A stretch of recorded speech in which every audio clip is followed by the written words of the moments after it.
예배소서 4장 18절 시작. 그들의 총명이 어두워지고 그들 가운데 있는 무지함과 그들의 마음이 굳어짐으로 말미암아 하나님의 생명에서 떠나 있도다. 그들이 감각 없는 자가 되어 자신을 방탕에 방임하여 모든 더러운 것을 욕심으로 행하되 오직 너희는 그리스도를 그같이 배우지 아니하였느니라. 아멘.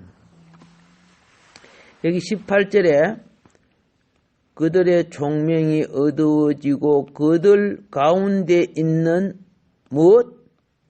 무지함. 무지함. 이 무지함이라는 것은요, 지식의 결핍뿐만 아니라, 그러니까 사람이 안 배우면 무지해지게 돼 있어. 그렇죠? 뭐이든지 안 배우면 무지해집니다. 그리고 또 그다음 무지함이란 것은 알기를 원치 않음도 무지함에 속하는 겁니다. 알기를 원치 않는 것. 특히 타락한 사람은 마음이 굳어져 있기 때문에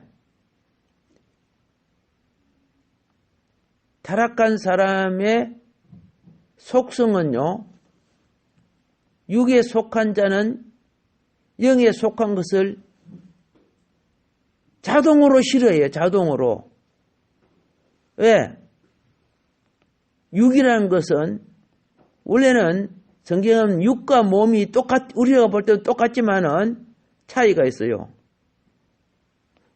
몸이 세상령의 소욕에 취해 있으면은 육이 돼요. 몸이 하나님의 영으로 적셔져 있으면은 그거는 성전인 몸이 돼요. 그러니까 원래 우리 몸은 하나님의 영을 담는 그릇이에요. 그래서 영에 속한 사람은 육에 속한 사람하고 안 맞게 돼 있어요. 그리고 내가 마음으로는 하나님의 법을 사모하지만은 로마서 7장에 보면은 하반절에 나오죠. 내 육의 소욕이 그걸 싫어해요. 그러면 내 마음에 원하는 것과 육의 소욕이 싫으면 어느 것이 이기는 거 아세요? 육의 소욕이 이겨요. 사도 바울이 가장 영이 충만할 때 무엇을 가장 강하게 느꼈느냐? 여기서 영의 충만은 성령의 충만이 있고 자기의 영의 충만이 있어요. 자기 영의 충만은 정결함과 깨달음과 그리고 바른 의지를 가질 때 자기 영을 강건하게 하는 건데, 사람의 영은 하나님의 영의 영역을 입어야만이 모든 걸 이기게 되는데, 그런데 자기가 깨닫고 맑고 밝고 바르게 서려고 하는데 육의 소욕에 이것을 자기 힘으로 못 이긴다는 걸 깨달았어요. 그래서 사도 바울이 오라 나는 공고한 사람이로다 그랬어요. 예, 내 몸에 일어나는 이 소욕을 내가 어떻게 극복할까 하고 단식하는 것이 나와요. 7장이 마무리가 그렇게 되고 그 다음에 그걸 어떻게 이겨내냐면 성령으로 말미암아 그렇게 나와요. 그럼 바울 개인 아니고 이러면 나가 하나님을 바로 섬기려고 하면 할수록요, 몸에는 반역하는 소욕이 일어나요. 그래서 영의 소욕, 생각과 육의 생각은 서로가 원수가 되나니 이렇게 나와요. 그러니까 대부분 영적 직분을 가진 사람은 영의 소욕이 이기줘야 바른 직분을 행해요. 그런데 육의 소욕이 클수록 마음이 굳어져 버려. 마음이 굳어질수록 하나님의 속한 것을 알기를 싫어합니다. 예. 그러니까 마음이 굳어졌기 때문에 성경을 읽어도 찬양을 해도 기도를 해도 이해가 어두워져. 총명이 어두워진 거죠. 그러니까 하나님을 알 수 있다 없다? 알 수 없는 거예요. 자, 부흥 강사가 부흥회를 막 합니다. 근데 거기 있는 사람들이 전부 다 깨달아지고 그래요. 이 졸고 있는 사람, 그렇죠? 엉뚱한 생각하는 사람. 그런데 똑같은 소리를 들어도 영이 열리고 깨달아지고 회개가 되고 그런 사람이 있어요. 특별히 불신자들은 뭐 아무리 배우고 있기도 거듭난 영이 없기 때문에 하나님에 대한 지식을 얻으려 하지 않고 자기가 만든 하나님, 자기가 무슨 이것저것 지식 꼬투리 가지고 생각하는 하나님, 우상 하나님이에요. 구약의 우상들은 전부 다 내가 섬기는 신이 하나님인 줄 아는 거예요. 그 하나님이 그런 우상 섬기지 마라. 나는 이런 하나님이다 하고 하나님이 자기 소개를 한 것이 모세오경이란 말이에요. 모세오경 율법서는 하나님이 자기 소개서예요. 나는 다른 신과 어떤 면이 다르고 내 백성은 어떻게 살아야 되며 어떻게 예배해야 되며 그런 것을 기록한 게 모세오경이거든요. 그런데 그런 게 대해서는 아주 무지하면서 뭘 아는 체 하는 거 있죠. 다 자기가 만들어낸 하나님이에요. 자, 그래서 영이 죽은 사람은, 영이 죽었거나 병든 사람은 하나님에 대한 갈망이 없다 그랬죠. 이런 사람은 뭐 하나님께 찬송 드리거나 예배 드리거나 무슨 기도하거나 그런 갈망이 없어요. 말씀에 대한 갈망도 없어요.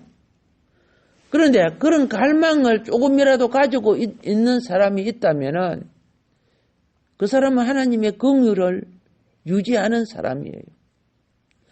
긍휼을 베풀어줘도 긍휼을 입지 못한 자가 있고 그렇잖아요. 은혜의 단비가 와도 내가 받을 그릇이 없으면 나중에 다 씻겨 내려가고 없어요. 옛날에는 특별히 저 섬 사람들은요, 지금은 비가 더러워져서 못했지만 옛날에는 빗물 받아 먹었어요.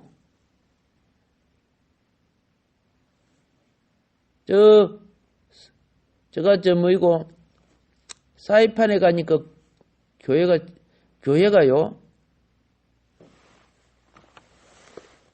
지붕 가로 요렇게 그것이 해가지고 큰 물통으로 연결되어 있어요. 비가 오면 쫙 가가지고 물통으로 들어가게끔. 예.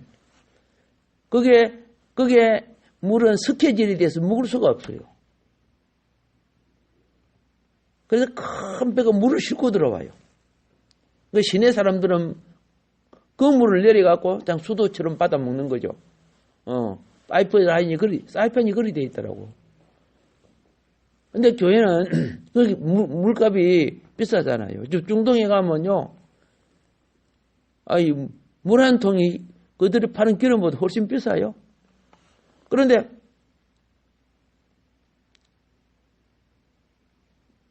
우리는 비가 내리면 막 쭉쭉 하잖아, 빗물이. 막 이 공해 때문에.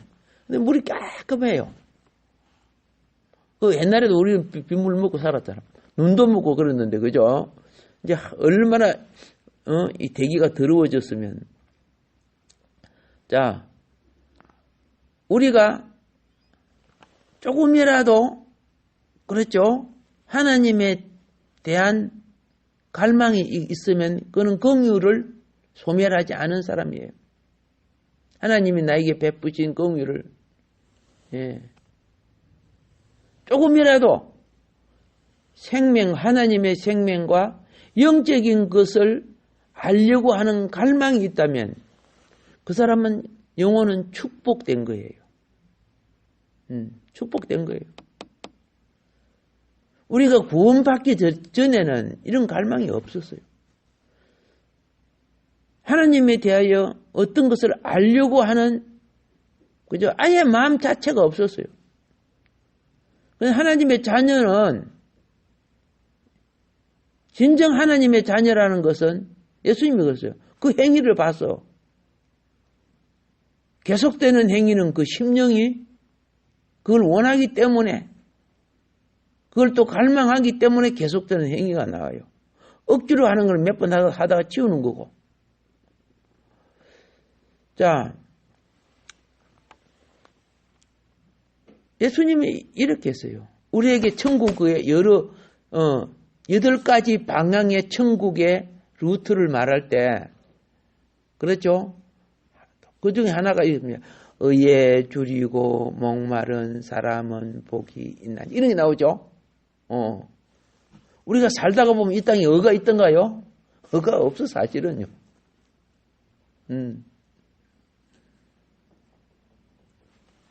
의는 생명과 관계가 되고 하나님 나라와 관계가 돼요.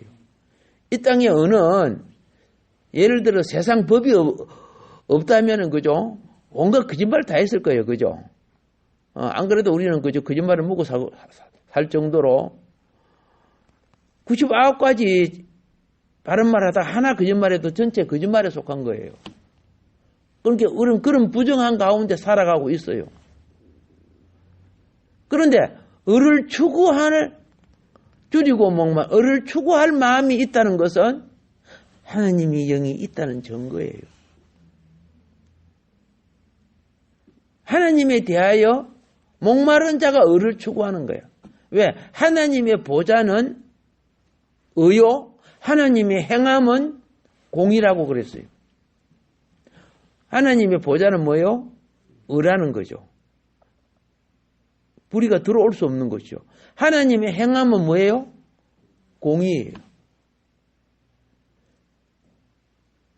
그런데 불의한 우리에게 하나님의 공의가 그대로 되는 게 아니에요. 대속의 긍휼을 입고 우리에게 대해 주시는 거죠. 우리 수준에 낮아져 와 주시니까. 자, 그래서 신성한 생명으로 자랄수록 그 말입니다. 신성한 생명은 하늘에 속한 하나님의 생명입니다. 예수 그리스도가 우리에게 주신 생명.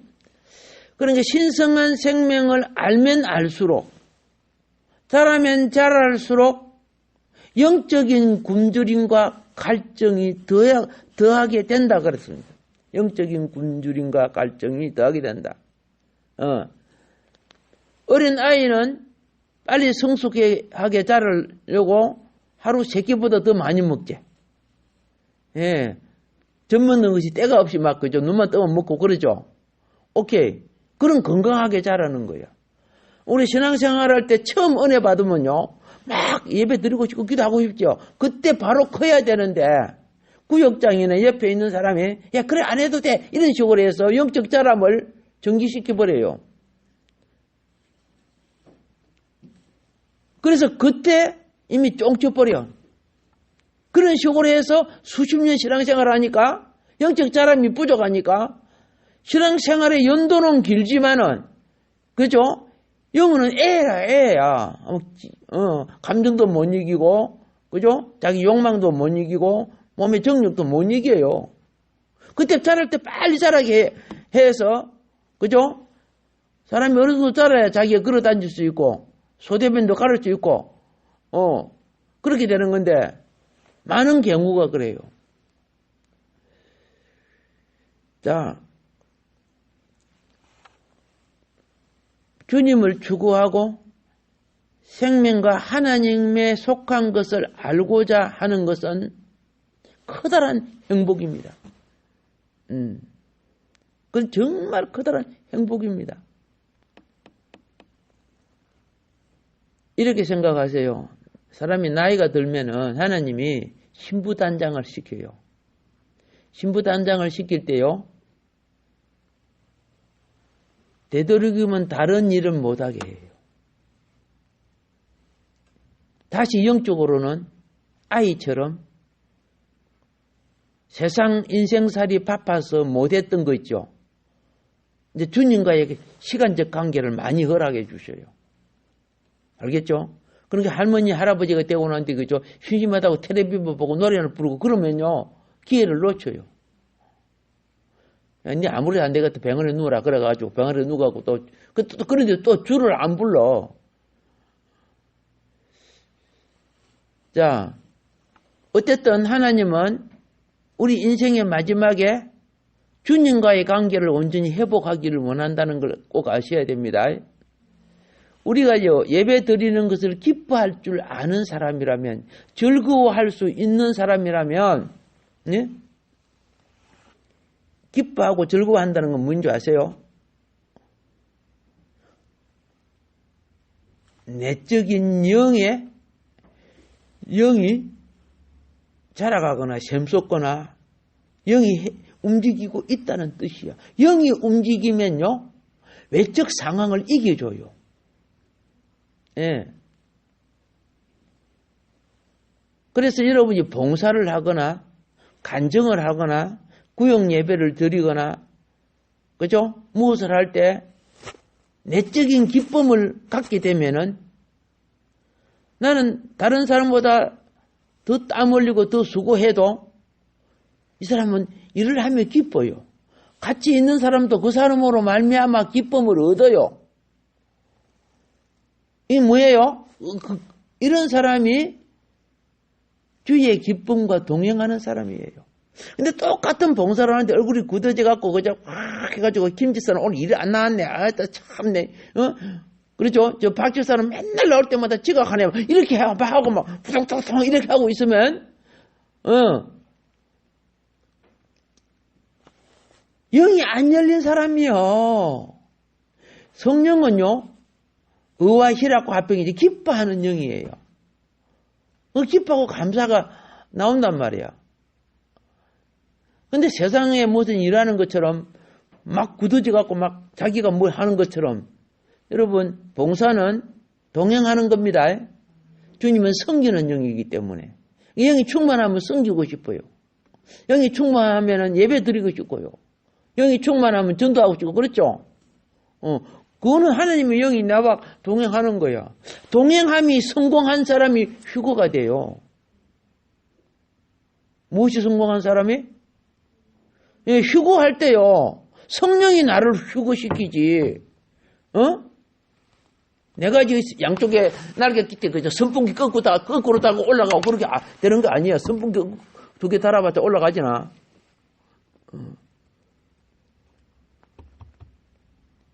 에녹이 동행했죠. 예, 엘리야도 동행하죠. 요 동행이 정말 중요해요. 계시록 4장에 보면 성령이 나를 이끌어 이렇게 나와요. 빌립 집사를 성령이 이끌어. 그렇죠? 베드로가 성령이 충만하여 이렇게 됐죠. 충만 체험 많이 합시다. 예, 이 생명 체험이 클수록 예? 영의 능력은 더해지는 거죠. 그 다음에 이제 18절에 보면은 무지함과 그들의 무엇이 마음이 어떻게 된다고? 오케이. 마음이 굳어진대요. 마음이 굳어져. 자, 하나님의 생명에 떠난 자의 특징이 있어요. 하나님의 생명에 떠난 자의 특징은 마음이 굳어진다는 거예요. 타락한 이들은요, 마음이 굳어져서 예수 복음이라든가 이러면 막 그냥 그죠? 예, 탁 튀는 반응을 보여요, 안 보여요? 예수 예자만 꺼내도 막 탁 튀어요. 근데 간센보살 그러면 안 튀어요. 예수 복음만 하면 탁 튄단 말이야. 그러니까 이들은 이해가 어두워진 사람이야. 생각이, 그죠? 세상 바람에 잡혀있어. 공허해진 사람이야. 우리가 구원받기 전에 역시 영의 세계에 대해서 마음은 굳어져 있었어요. 굳어진 것은 어떤 것이 통과할 수 없다는 거예요. 무한폐렴이 뭐인 거 알죠? 그죠? 예. 나중에 허파가 굳어지고 그래 숨 못 쉬어 죽잖아요. 그러니까 말씀이 그 안에 들어가질 않아요. 이것이 오늘날 불신자들의 상황이죠. 5. 마음이 굳어진 성도가 있다면 말씀 안 들어갑니다. 내가 설교해보면 알아요.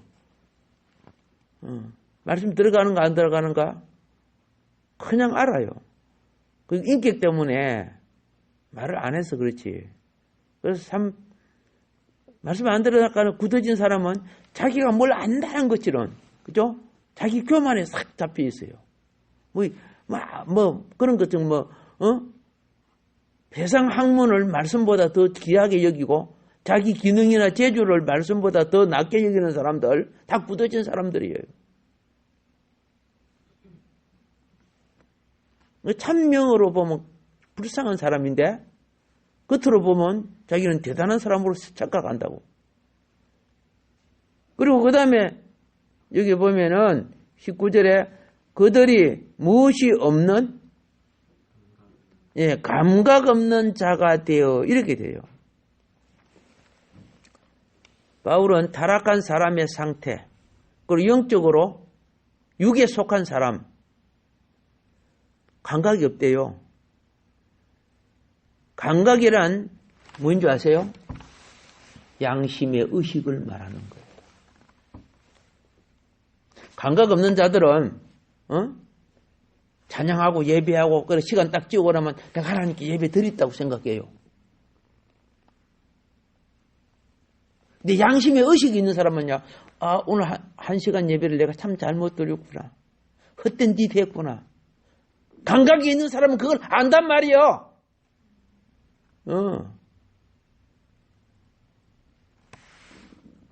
감각 없는 사람은 심령, 예수님이 못 찾아요. 하나님이 못 찾아요. 신령과 진정으로, 그렇죠? 신령과 진정으로 예배하는 자를 찾는다니까? 마음이 다른 데 잡혀갖고 거기에 길라 있는 사람은요, 영적인 것에 감각이 없어요. 그래서 양심에 주의하지 않아요, 그런 사람들은요. 그래서 내가 한 시간 예배 드려주는 게 하나님 옆에 내가 대단한 걸로 그렇게 착각하고 있다니까요. 사람이 타락한 후에